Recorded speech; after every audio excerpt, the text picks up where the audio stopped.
इसमें आज हम लखनवी अंदाज पढ़ेंगे और लखनवी अंदाज के अंतर्गत हम इसमें यहाँ पर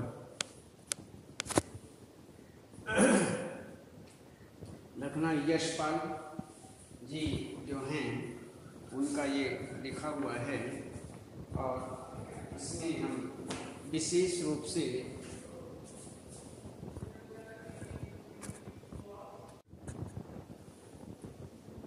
इसमें लखनवी अंदाज यशपाल की और इसमें हम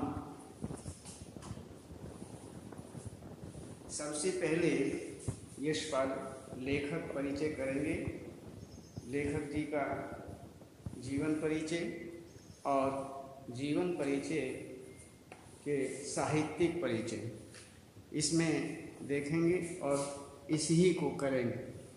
सबसे पहले देखिए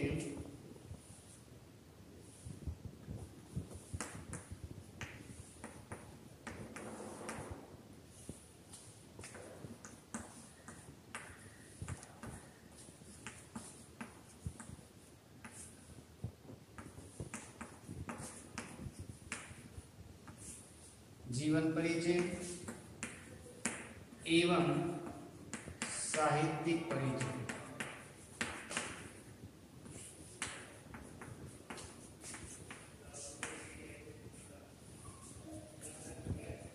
यशपाल जी का जीवन परिचय एवं साहित्यिक परिचय इसमें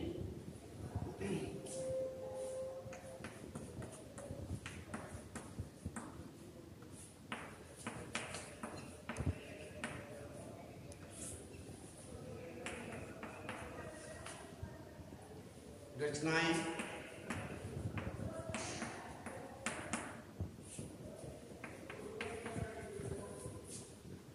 कहानी संग्रह,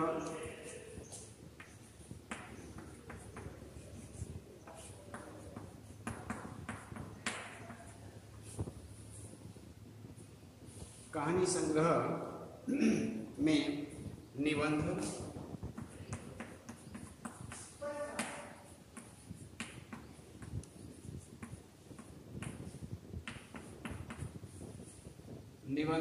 उपन्यास,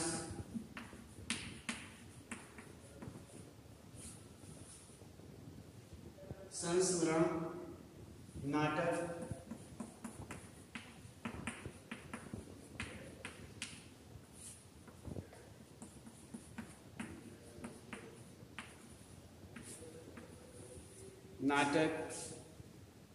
साहित्यिक विशेषताएं,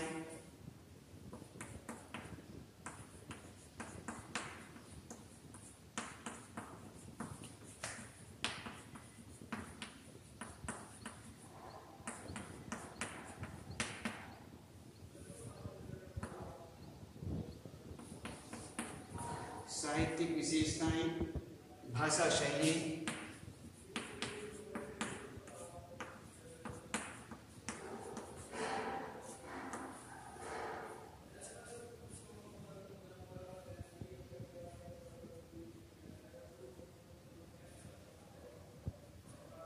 इसमें अब हम देखते हैं कि यशपाल जी के द्वारा यहाँ पर हमने देखा कि इसमें सबसे पहले यशपाल जी का जीवन परिचय एवं साहित्यिक परिचय और जीवन परिचय के विषय में सबसे पहले हम जानते हैं कि यशपाल जी जो हैं वह सुप्रसिद्ध साहित्यकार। यशपाल जी का जो जन्म है वो 3 दिसंबर 1903 को पंजाब स्थित फिरोजपुर छावनी में हुआ था। उनके पिता का नाम हीरालाल और माता का नाम प्रेम देवी था। फिरोजपुर से मैट्रिक प्रथम श्रेणी में उत्तीर्ण करने के बाद लाहौर के नेशनल कॉलेज से बीए की शिक्षा प्राप्त की। वहीं उनकी मुलाकात भगत सिंह और सुखदेव से हुई। स्वाधीनता आंदोलन में भाग लेने के कारण उन्हें जेल की यात्रा भी करनी पड़ी। उनकी मृत्यु 26 दिसंबर 1976 को हो गई। तो इसमें ये इनका एक संक्षिप्त जीवन परिचय हुआ।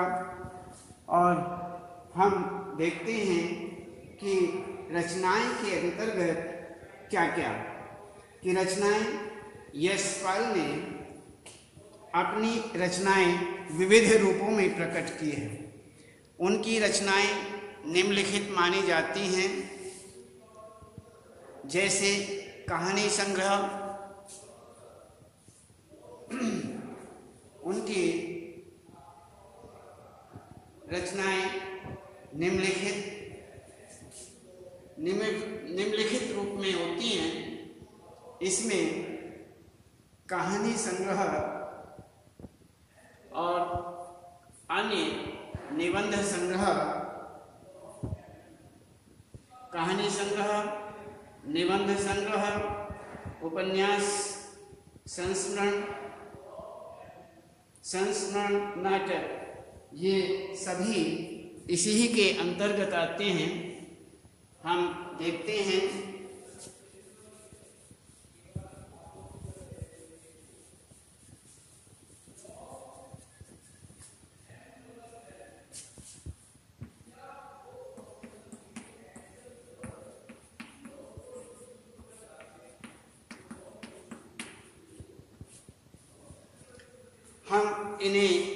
देखते हैं कि रचनाओं में कहानी संग्रह, निबंध, उपन्यास, संस्मरण और नाटक। अब हम इसके विषय में बताते हैं कि कहानी संग्रह ज्ञान दान, पिंजरे की उड़ान, तर्क का तूफान व दुलिया, धर्म युद्ध, फूलों का कुर्ता, ज्ञानदान उत्तराधिकारी, चित्र का शीर्षक, सच बोलने की भूल, उत्तमी की माँ आदि, इनके कहानी संग्रह हुए हैं। और ये विशेष रूप से यहाँ पर ये जो बताया गया है, ये विशेष रूप से विशेष हैं। यशपाल जी ने अपनी रचनाएं विविध रूपों में प्रकट की हैं। उनकी रचनाएं जो हम बता रहे हैं, इस प्रकार से उनकी रचनाएं हैं। तो सबसे पहले कहानी संग्रह के विषय में हमने आपको बताया। अब निबंध के विषय में देखिए। निबंध न्याय का संघर्ष, बात बात में न्याय का संघर्ष, बात बात में, और चक्कर क्लब, देखा समझा आदि, ये इनके निबंध रहे। उपन्यास में देखिए झूठा सच, अमिता, पार्टी कामरेड, दादा कामरेड, मेरी तेरी उसकी बात आदि। तो अब देखते हैं हम संस्मरण। स्याहारोपण, गांधीवाद का शव और चिंता, ये इनके संस्मरण रहे। और इसी बीच यहाँ नाटक देखते हैं। नाटक, इसमें नशे की बात, रूप की परख, गुड़बाई, दर्दे दिल, साहित्यिक विशेषताएं। अब ये आपको हमने बताया कि इसका जीवन परिचय और रचनाएं, कहानी संग्रह, निबंध, उपन्यास, संस्मरण, नाटक, ये हुए यहाँ पर रचनाओं के अंतर्गत अब हम देखते हैं साहित्यिक विशेषताएं। साहित्यकार यशपाल की रचनाओं पर मार्क्सवाद का प्रभाव स्पष्ट रूप से देखा जा सकता है। उनकी रचनाओं में आम आदमी के सरोकारों की उपस्थिति है। वे यथार्थवादी शैली के विशिष्ट रचनाकार हैं। सामाजिक विषमता, राजनीतिक पाखंड और रूढ़ियों के खिलाफ उनकी रचनाएं मुखर हैं। ये इनकी विशेषताएं, साहित्यिक विशेषताएं मानी जाती हैं। अब देखते हैं इनकी भाषा शैली के अंतर्गत। भाषा शैली में यहाँ पर यशपाल जी की भाषा में स्वाभाविकता, सजीवता तथा रचनागत विशेषता है। तो यहाँ उनकी भाषा अत्यंत सरल है, सहज है, पात्रानुकूल तथा भावाभिव्यक्ति में समर्थ मानी जाती है। उनकी शैली वर्णनात्मक है, संवाद प्रधान तथा प्रभावपूर्ण माने जाते हैं। भावों के प्रभावी अभिव्यक्ति के लिए उर्दू और अंग्रेजी शब्दों का भी प्रयोग किया गया है, जैसे तत्सम शब्द, सज्जन, सतृष्ण, निश्वास, चक्षु, ज्ञान, विघ्न आदि। उर्दू मुफस्सिल गवारा, एतिहाद, करीने, वल्लाह, शुक्रिया, तलब, किबला, तस्लीम, नफीस, नामुराद आदि। अंग्रेजी के शब्दों का भी प्रयोग हुआ है। Passenger train, second class, ticket, birth, abstract आदि। मुहावरे भी यहाँ पर प्रयोग हुए हैं। मुहावरों के अंतर्गत सिर खम लेना, ज्ञान चक्षु खुलना, सतृष्ण आँखों से देखना आदि।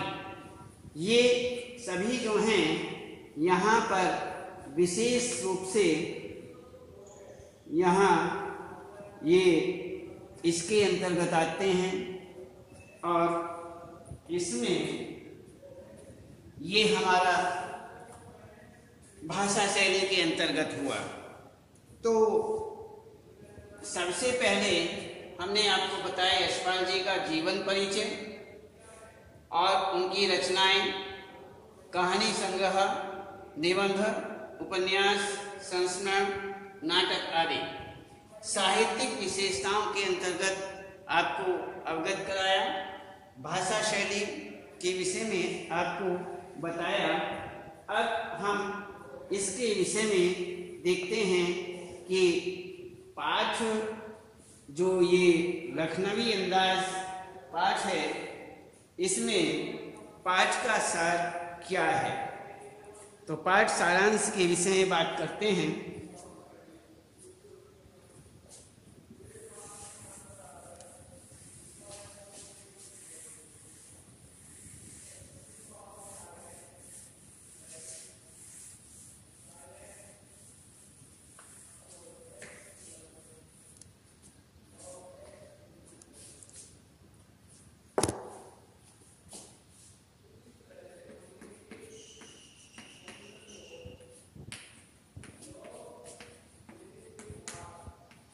पाठ का सार, इसमें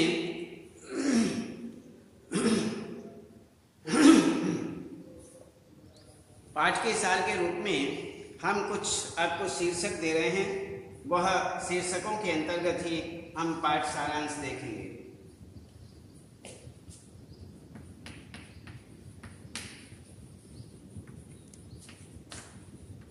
लेखक की ट्रेन यात्रा।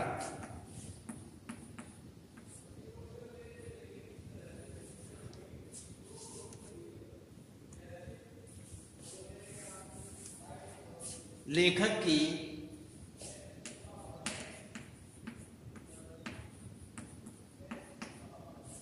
रेल यात्रा, नवाब साहब का भाव परिवर्तन,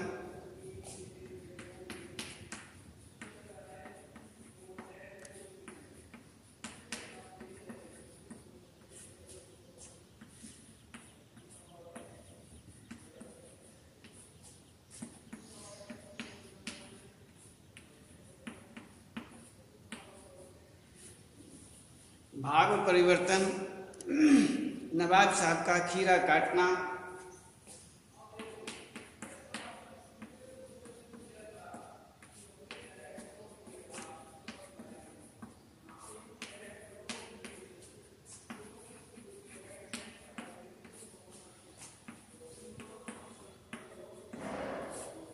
नवाब साहब का खीरा काटना,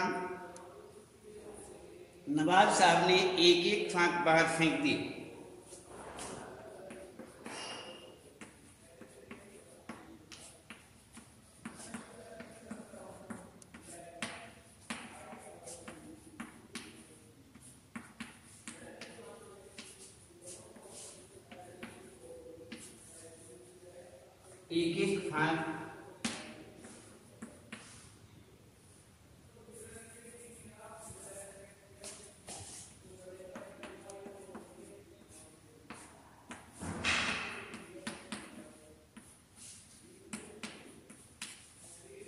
एक एक फांक बाहर फेंक दी। नवाब साहब की डकार,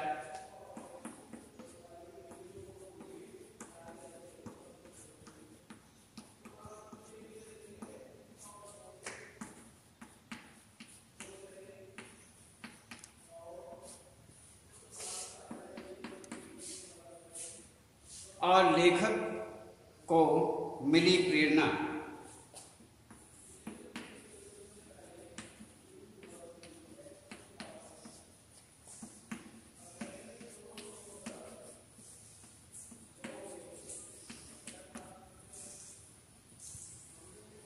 लेखक को मिली प्रेरणा, ये यहाँ पर हम बताते हैं। इसमें सबसे पहले हम इसे देखते हैं कि यहाँ लेखक को मिली प्रेरणा, तो ये हमारे आज के शीर्षक हुए कि इनके अंतर्गत ही हमें यहाँ पर ये आप इन शीर्षकों के अंतर्गत ही हम इनका सारांश विशेष रूप से देखेंगे। तो ये हुआ हमारा पाठ सारांश के विषय में। तो इसमें हमने सबसे पहले पाठ सार के विषय में देखा कि लेखक की रेल यात्रा, नवाब साहब का भाव परिवर्तन, नवाब साहब ने एक एक फांक बाहर फेंक दी, नवाब साहब की डकार, लेखक को मिली प्रेरणा। ये हुआ। सबसे पहले हम देखते हैं कि लेखक की रेल यात्रा। लेखक की, इससे पहले हम थोड़ा आपको बताते हैं कि लखनवी अंदाज नामक प्रस्तुत पाठ में लेखक ने ऐसे नवाब को वर्ण विषय बनाया है जो लेखक के समक्ष अपनी नवाबी का प्रदर्शन करते हुए खीरे की फांकों को खाने की जगह सूंघकर रसास्वादन करता है। केवल सूंघता है और रस का आनंद लेता है और फांकों को फेंक देता है, और सूंघते हुए खीरे की एक एक फांक को खिड़की के बाहर फेंकता जाता है। तो ऐसा करके वह डकार लेकर वह तृप्त होने का नाटक भी करता है, डकार लेता है और डकार लेकर के ऐसा दिखाता है कि जिससे मैं पूर्ण रूप से तृप्त हो चुका हूँ। उसके इस व्यवहार से लेखक सोचता है, विचार करता है कि इस तरह तो बिना घटना विचार, बिना विचारों के, बिना घटना के, बिना पात्रों के नई कहानी भी लिखी जा सकती है। तो इस विषय में तब यहाँ उसके इस व्यवहार को देख करके सहज जो लेखक है इस पर विचार करता है। यह सोचता है कि बिना घटनाओं, बिना विचारों और बिना पात्रों के भी कहानी लिखी जा सकती है। इस विषय में उनका विचार बनता है। तो आगे लेखक की रेल यात्रा कि लेखक अपनी मितव्ययी प्रवृत्ति के कारण, मित्रता रूपी प्रकृति के कारण सेकंड क्लास में यात्रा नहीं करना चाह रहा था। फिर भी यह सोचकर कि भीड़ से भी बच जाएगा, कहानी के संबंध में भी सोच सकेगा और उसे प्राकृतिक दृश्य खिड़की से देखने को मिल जाएंगे, अतः सेकंड क्लास का ही टिकट उन्होंने ले लिया। तो इसी प्रकार से वो यही चाह रहे थे कि कोई आधार मिले। तो इसी प्रकार से वह प्राकृतिक दृश्य खिड़की से देखने के मत से, तो इस कहानी के संबंध में सोचने के समय के संबंध में, तो इस प्रकार से ही इन्हीं सब कारणों के कारण वह सेकंड क्लास का ही टिकट ले लेते हैं। गाड़ी छूट रही थी, भागकर सेकंड क्लास के डिब्बे में चढ़ गए। तो इसी प्रकार से लेखक को अनुमान था कि डिब्बा खाली होगा, लेकिन उसने देखा कि एक बर्थ पर लखनऊ के नवाबी अंदाज में एक सफेद पोश सज्जन पालथी मारे बैठे हैं, जिसके सामने तौलिए पर 2 चिकने खीरे रखे हुए हैं। लेखक का सहसा आ जाना उन्हें अच्छा नहीं लगा। उन्होंने देखा, ऐसा भाव उन्होंने व्यक्त किया कि अचानक लेखक का आ जाना उन्हें अच्छा नहीं लगा। नवाब साहब ने लेखक के प्रति कोई रुचि नहीं दिखाई। ऐसा भाव उन्होंने किया कि लेखक के प्रति उनकी कोई रुचि प्रकट नहीं हुई और न लेखक ने ही परिचय करने का प्रयास किया। तो लेखक भी उसी स्थिति में आ गए। उन्होंने भी यहाँ पर परिचय करने का प्रयास नहीं किया। लेखक ने उनकी तरफ से आंखें चुरा ली और क्या किया कि लेखक जो हैं उन्होंने उसकी तरफ से आंखें ही हटा ली। तो इसी प्रकार से उनकी यह लेखक की रेल यात्रा। अब इसमें नवाब साहब का भाव परिवर्तन। अब नवाब साहब जो हैं उनका भाव परिवर्तन किस प्रकार से दिखाई देता है, तो इसमें लेखक सामने बैठे नवाब साहब के बारे में सोचने लगा कि नवाब साहब ने किफ़ायत की दृष्टि से सेकंड क्लास का टिकट खरीदा होगा। लेखक इस विषय में, नवाब साहब के विषय में विचार कर रहे हैं कि ऐसा हुआ होगा। अर्थात इन्होंने, नवाब साहब जो हैं, किफ़ायत को देखते हुए, उस बात को देखते हुए ही सेकंड क्लास का टिकट खरीद लिया होगा। अब उन्हें अच्छा नहीं लग रहा होगा जब अचानक कोई कार्य अपने मन में करने का न हो और वह हो जाए किसी कारणवश, तो वह उस स्थान को अच्छी तरह से घुल मिल करके नहीं प्रयोग कर पाते। तो इसमें कहते हैं अब यहाँ पर इन्हें अच्छा नहीं लग रहा होगा कि कोई सेकंड क्लास में सफ़र करता हुआ उन्हें देखे। तो सफ़र का वक्त काटने के लिए खीरे खरीद लिए होंगे। लगता है अब उन्हें किसी के सामने खीरा खाने में संकोच लग रहा होगा। नवाब साहब खिड़की से बाहर देखते रहे और स्थिति पर विचार करते रहे। यकायक अचानक भाव परिवर्तन करते हुए लेखक से खीरे का शौक फरमाने के लिए कहा। थोड़ा भाव परिवर्तन उनके मन में आया और लेखक को उन्होंने खीरे का शौक फरमाने के लिए कहा। लेखक को नवाब साहब का यकायक भाव परिवर्तन अच्छा नहीं लगा और लेखक ने शुक्रिया अदा करते हुए कहा कि बला शौक फरमाएं कि अब आगे ऐसा कहने के बाद अब नवाब साहब का खीरा काटना है। वे अपने कार्य में फिर लग जाते हैं और वह खीरा काटते हैं। तो नवाब साहब का खीरा काटना, नवाब साहब कुछ और देर खिड़की के बाहर देखकर कुछ निश्चय कर नीचे रखे पानी से भरे लोटे से खीरे को धोते हैं। उन्होंने खीरों को धोया और तौलिए से पोंछे। जेब से चाकू निकाला,